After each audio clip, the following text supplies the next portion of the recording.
Welcome to day 3 of ESET Counseling Guidance Series.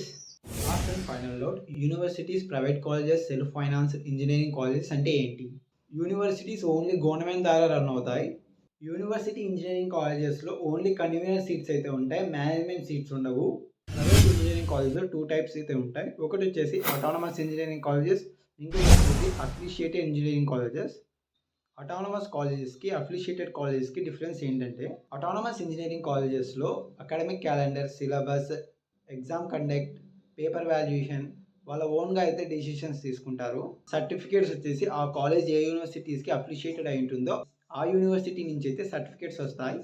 Affiliated engineering colleges అంటే academic calendar, syllabus, exam conduct, paper valuation ఇవన్నీ వచ్చేసి ఏ యూనివర్సిటీకి affiliated అయి ఉంటుందో ఆ యూనివర్సిటీ మేనేజ్ చేస్తుంది.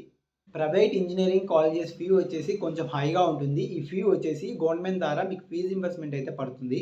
సెల్ఫ్ ఫైనాన్స్ ఇంజనీరింగ్ కాలేజెస్ వచ్చేసి ఏదో ప్రైవేట్ ఆర్ గవర్నమెంట్ అయితే రన్ చేస్తుంది. ఈ సెల్ఫ్ ఫైనాన్స్ కాలేజ్లో ఫీ అనేది చాలా హైగా ఉంటుంది. That's ECET counselling guidance series. Day 4 ECET counselling guidance series కోసం మన యూట్యూబ్ ఛానల్ అయితే సబ్స్క్రైబ్ చేసుకోండి.